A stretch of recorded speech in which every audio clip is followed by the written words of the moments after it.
On va terminer maintenant avec le Togo, l'Assemblée nationale, l'ouverture de la première session ordinaire de l'année. Cette assemblée, donc issue des élections du 20 décembre 2018, a ouvert à travers une cérémonie officielle le mardi 2 avril, c'est-à-dire hier, sa toute première session ordinaire de l'année 2019.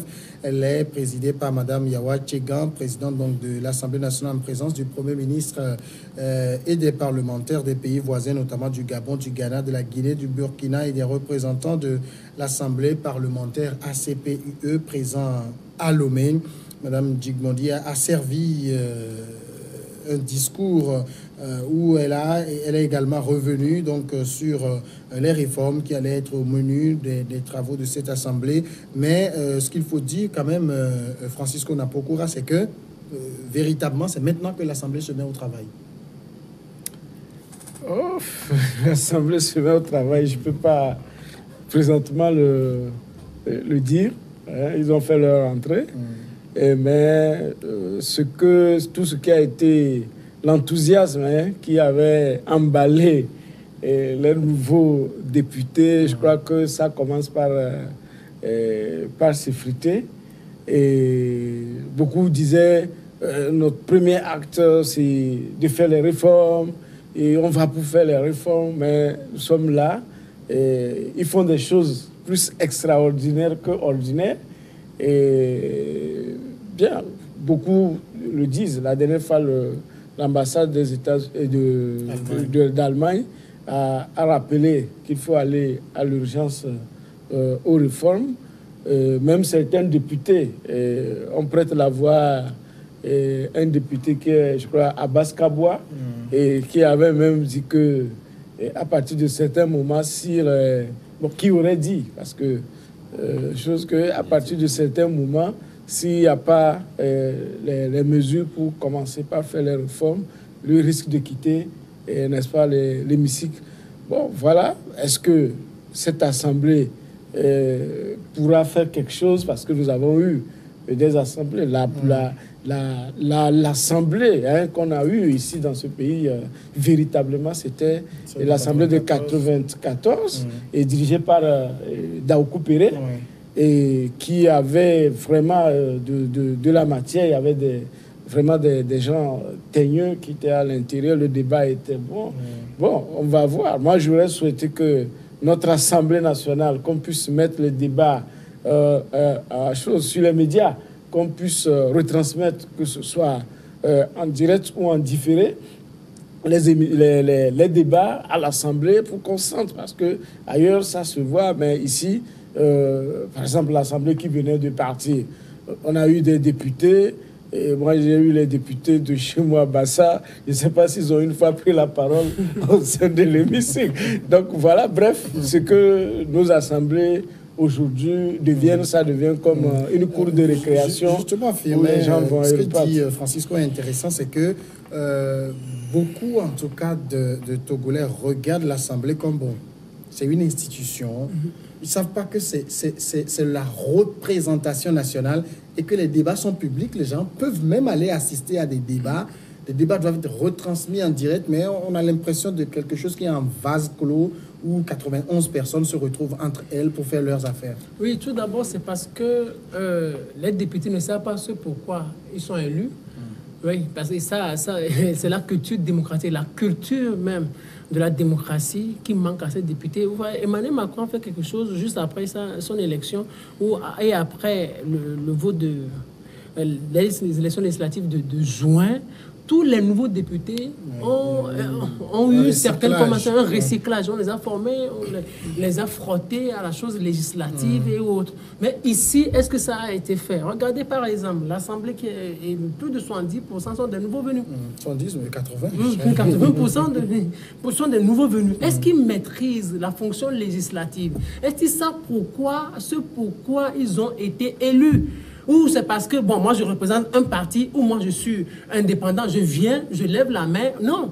En réalité, dans des pays comme la France, ce qu'on fait, c'est quoi? Vous êtes député et vous avez un cabinet. Vous avez des experts, des techniciens dans ce cabinet-là, et des conseillers. Et ce cabinet-là vous initie à la chose législative régulièrement. Quand il faut discuter ou il faut débattre d'un sujet relatif à l'agriculture, à l'économie, le cabinet vous forme en la matière. Et quand vous allez, vous prenez la parole et vous défendez votre position. Mais ici, on n'a pas de difficile de voir un député avec un cabinet, difficile de voir un député qui vienne sur un média défendre un projet ou une proposition de loi. Ça ne sait jamais, c'est difficile. Donc pour moi, dans nos pays africains, surtout au Togo, on n'a pas encore la véritable assemblée dont rêvent les principes démocratiques. On se dit, on est député, on va aller, on va défendre un camp, on va défendre X ou Y, et puis c'est fini. Par exemple, en France, quand vous voyez les députés sillonner les médias, ils viennent, ils parlent. Par exemple, un député par exemple, comme Marie Le Pen, par exemple, ou Alain Juppé, c'est des exemples que je donne, qui viennent, donc ils vous parlent de toute la France, de tous les secteurs de la France. Industrie, économie, sociale et autres. Mais les députés togolais ne maîtrisent pas des choses comme ça. Alors moi, ce que je voudrais aujourd'hui pour cette assemblée, deux choses. La première chose, je me félicite aujourd'hui qu'on ait renouvelé la classe politique au niveau de l'assemblée. Elle est beaucoup plus jeune, il y a des indépendants, il y a des partis qui n'ont jamais eu la chance d'être élus. Aujourd'hui, ils sont élus. Dieu merci, c'est une chose. La deuxième chose, il faut que ceux-là qui sont là sachent pourquoi ils sont là. Ils sachent ceux qui pour. Et puis, comme en France et aux États-Unis, que le débat reste public. D'accord. Voilà, et là, on verra les terres de tout le monde. Justement, c'est ce vers quoi il faut tendre, Adam. Des débats publics retransmis, par exemple, à la télévision nationale, où on voit véritablement que les députés débattent. Parce qu'on a l'impression, parfois, quand on regarde, il y a des gens qui sont là, aujourd'hui ils ont des dispositifs et on ne lève plus forcément la main. Ils attendent, on donne l'ordre, ils appuient sur la machine et puis c'est bon, quoi. Chacun rentre chez lui. Non, vous savez, avant de répondre à cette question, moi je pense qu'il faut interroger un peu notre passé. Parce que vous savez, c'est au Togo, ici, où nous avons constaté qu'il y a eu, que ce soit au niveau de l'Assemblée, qu'au niveau d'un certain nombre d'événements, lorsque ces événements occupent un temps d'antenne assez élevé, les gens l'ont critiqué aujourd'hui. Sauf que la question qui se pose aujourd'hui, je pense que ce sont des détails, c'est que la population elle-même ne sait pas qu'elle a l'autorisation d'aller sur les débats publics. C'était ça. Parce qu'aujourd'hui, je pense que... Est-ce qu'on va même connaître le siège de l'Assemblée? Tout à fait. Parce que lorsqu'on va rentrer dans ce débat, de pouvoir donc offrir un temps d'antenne, ou du moins s'occuper... Non, mais c'est la loi qui le dit. Je ne dis pas non. Je pense qu'il y aura toujours des soulèvements au niveau politique où les gens vont encore faire renaître d'autres aspects de publication qui devaient donc occuper l'espace public. Mais généralement, c'est pas tous les débats. Non, je suis d'accord. Les grands débats, par exemple, quand il y a de grands tests qui doivent être adoptés, naturellement. C'est vrai que c'est rediffusé. C'est même sur tout le champ, rien n'est, disons, parfait. Certes, je suis d'accord. Mais vous n'allez pas me dire aujourd'hui qu'il n'y a pas de ce genre de débat lorsque, pendant nous prenons la loi, le budget qui est voté ou d'autres aspects du sujet, il y a quand même un...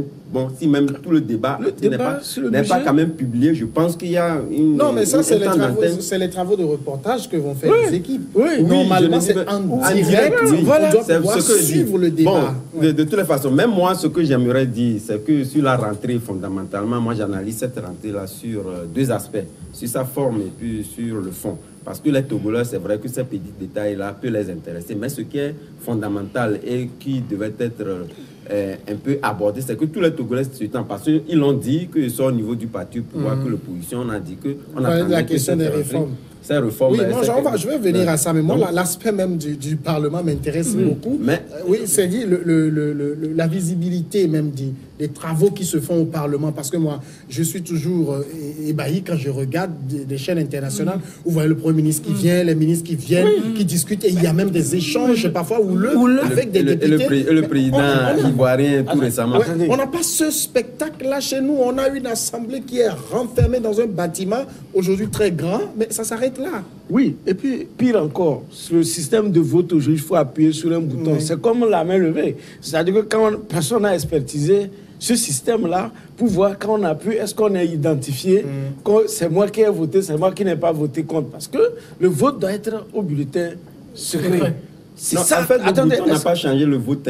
Non, il y a aujourd'hui des systèmes électroniques. Non, mais c'est pas ça, parce que lorsque nous nous référons, par exemple, au dernier vote par la CENI et les membres de Pan de Show, là, c'était pas ça. Les gens ont voté, ils ont voté.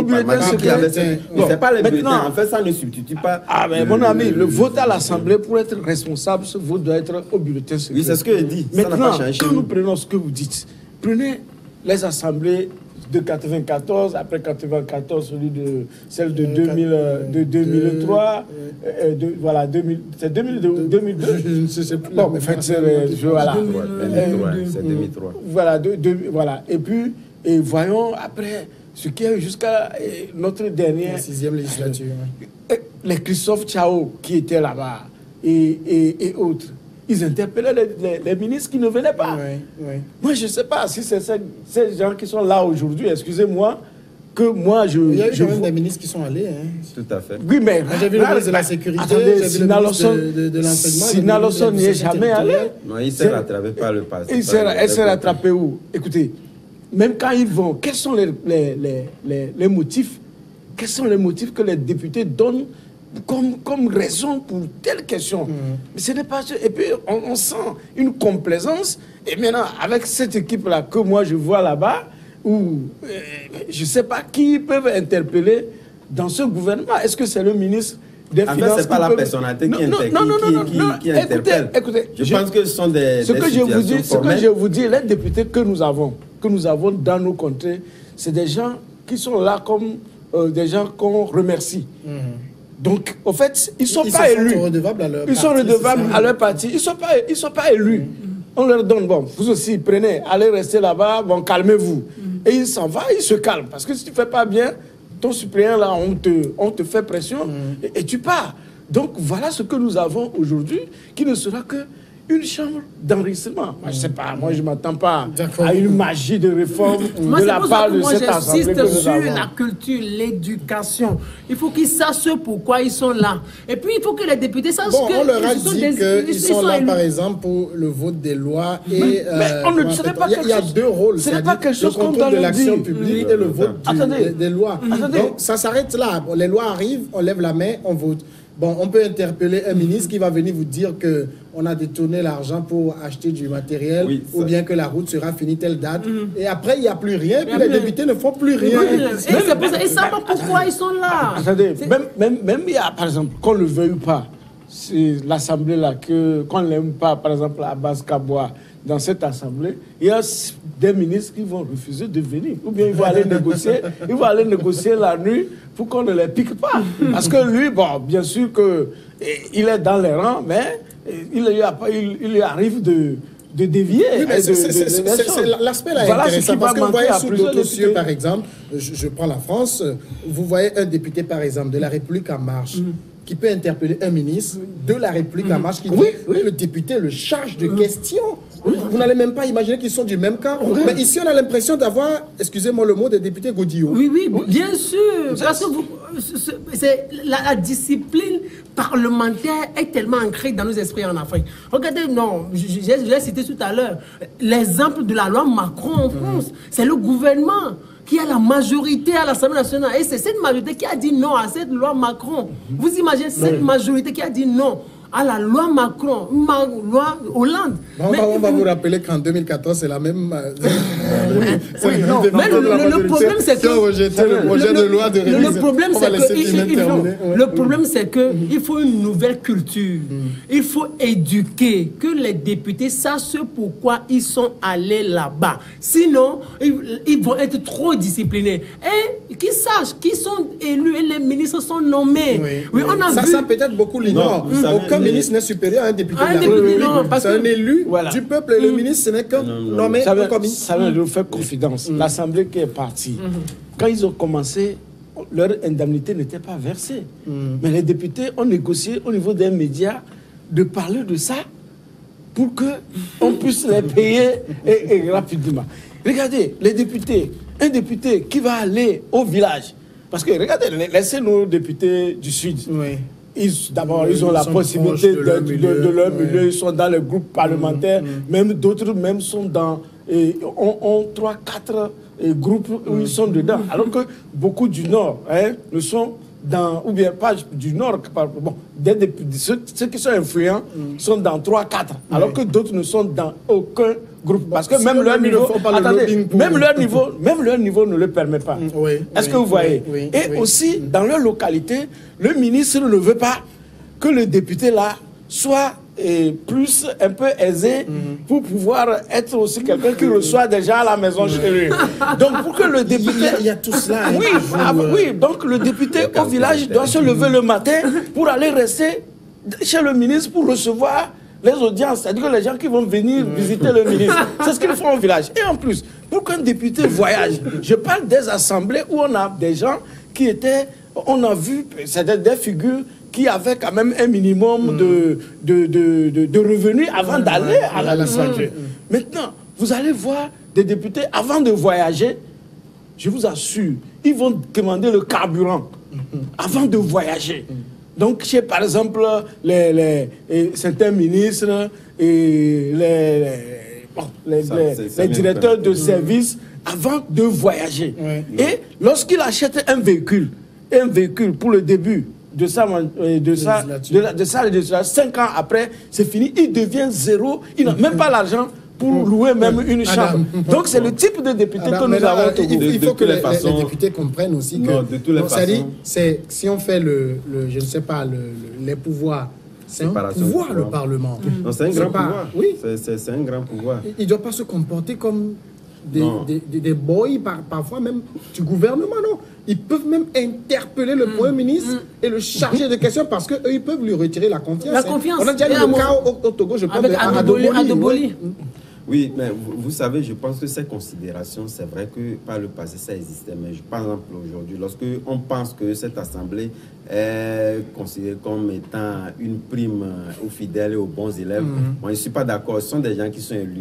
Et sur le fait, je pense qu'ils sont élus parce que lorsque nous prenons, moi j'ai vu, lorsque vous prenez par exemple les députés d'UNI, avant même qu'on les choisit comme candidats, c'est des gens qui sont formés, c'est des gens qui sont formés pendant un bon moment.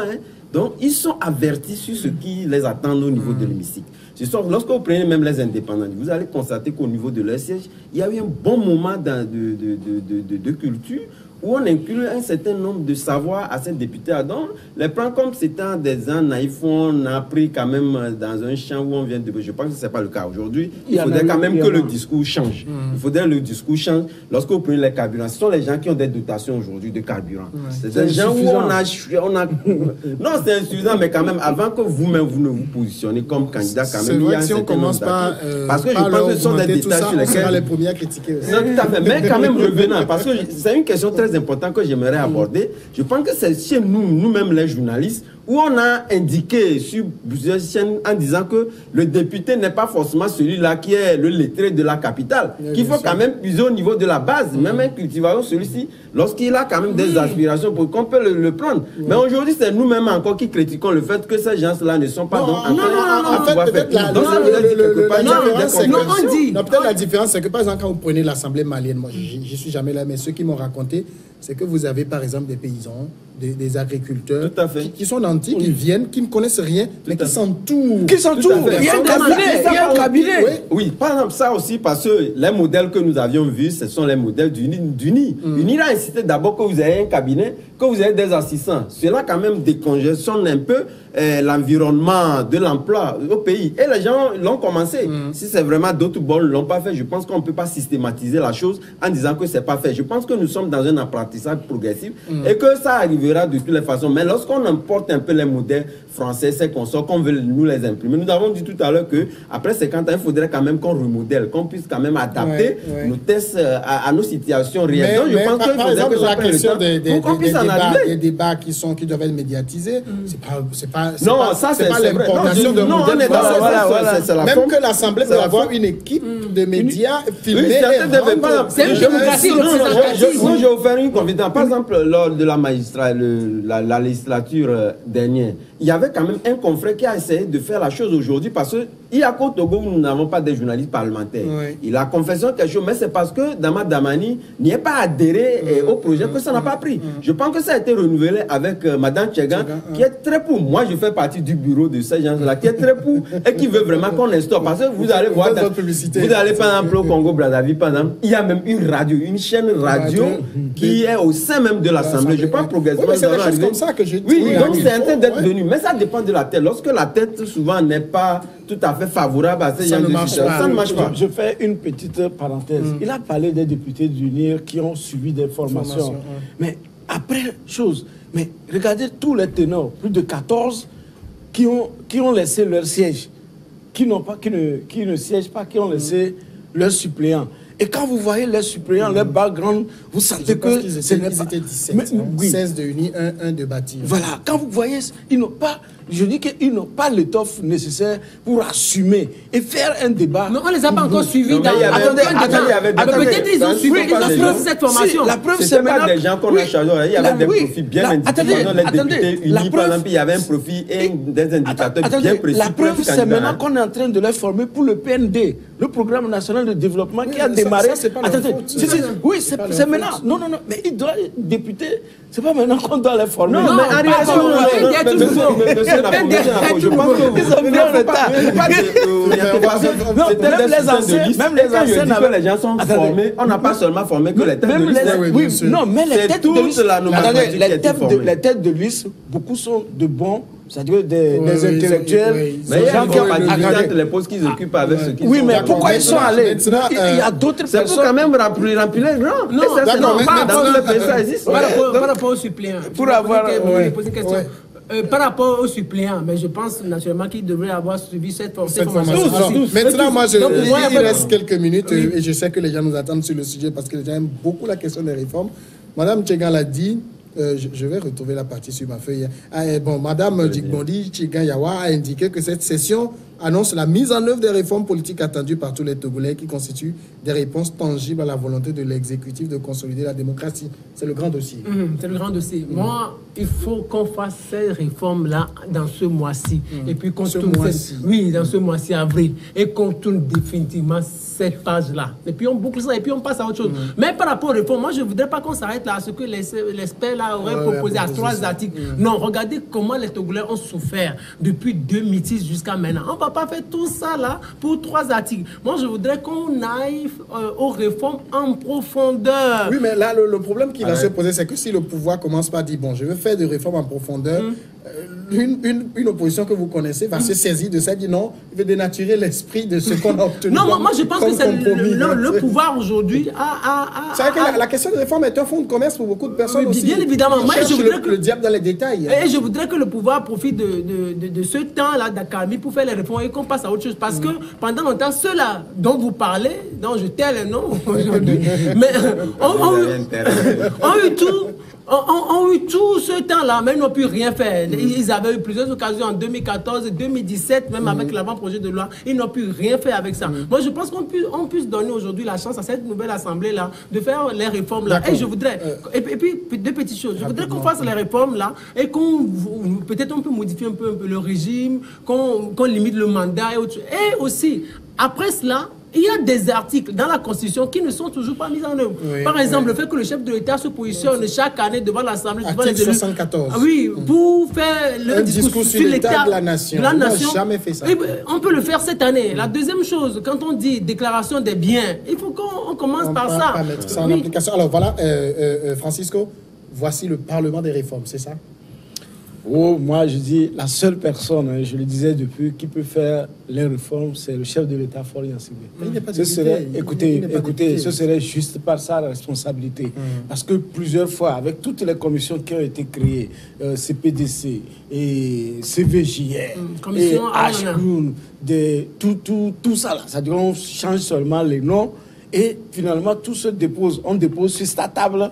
Il va en Allemagne, il dit qu'on va réunir les intellectuels, on vient prendre les universitaires qui mélangent aussi également tout, et finalement, on est toujours à la case de départ, où on n'a même pas bougé.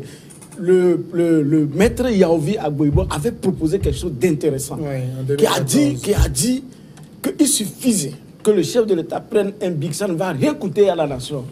C'était un bic de 25 francs, qu'il puisse rappeler. Les gens ne vont pas utiliser un bic de 25. Attendez, bon, voilà. Voilà. Donc, pour rapporter tout ce qui a été, disons, maladroitement sauté sur cette constitution. Et on part sur cette base. On ne va pas trop modifier tout. Parce que, attendez, puisque même la constitution qui est là, vous l'avez dit, mais ce n'est pas parce que la loi n'est pas bonne.